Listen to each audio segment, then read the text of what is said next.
ले जी वही हुआ जिसका डर था। मैंने आप सबको आज से तकरीबन एक हफ्ता पहले बोल दिया था कि भाई केपी शर्मा ओली नेपाल के नए प्राइम मिनिस्टर बनने जा रहे हैं और अगर केपी शर्मा ओली नेपाल के नए प्राइम मिनिस्टर बन जाते हैं तो इस चीज से इंडिया को काफी टेंशन लगी हुई होगी। आज हमारे पास रिपोर्ट आई है कि भाई प्रचंड की हुकूमत गिर चुकी है और उसके बाद केपी शर्मा ओली नेपाल के नए प्राइम मिनिस्टर बनने जा रहे हैं। ओथ सेरेमनी बाकी है जिसके बाद वो हलफ लेंगे और ओथ सेरेमनी के बाद ही नेपाल के नए prime minister KP Sharma Oli होंगे। जब भी केपी शर्मा ओली नेपाल के प्राइम मिनिस्टर थे तो उनके इंडिया के साथ ताल्लुकात बेहतर हमने नहीं देखे, तो इस दफा देखेंगे कि क्या हालत है। तो चलिए आइए, एक इंटरनेशनल मीडिया और एक इंडियन मीडिया का रिपोर्ट है, दोनों मीडिया का रिपोर्ट देखेंगे और आपके साथ इस बारे में फिर डिटेल से बात करते हैं कि इंटरनेशनल मीडिया और इंडियन मीडिया क्या बात करता है। KP Sharma Oli is all set to take oath as the Prime Minister of Nepal for the fourth time. Arzu Rana Deuba is likely to be next Nepal Foreign Minister. The oath-taking ceremony is scheduled for Sunday, 5 p.m. local time. The CP and UML chiefs staked claim to the government after President Ramchandra Podel's invitation. Article 76(2) of the Nepali Constitution confers upon the President the power to appoint as Prime Minister a member of the House of Representatives who can secure a majority with support from two or more parties. Oli, along with Congress's Sher Bahadur Deuba, visited the President's office and submitted signatures of 165 lawmakers, including 77 from his party and 88 from the Nepali Congress. Despite fringe parties, including the Janata Samajwadi Party or the JSP, Loktantrik Samajwadi Party being in favor, Oli staked the claim, showing the support of only UML and Congress. To stake a claim to form a new government, a minimum of 138 signatures is required in the 275 seat of the House of Representatives.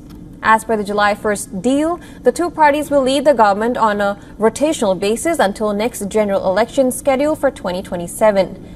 In Friday's floor test, the outgoing Prime Minister Pushpa Kamil Dahal or Prachanda failed to secure vote confidence, as only 63 lawmakers voted in his favor in the lower house. A total of 194 lawmakers voted against him. As a result, he lost his position over 18 months after his appointment. Nepal has had 13 governments in the last 16 years, indicating the fragile nature of the Himalayan nation's political system.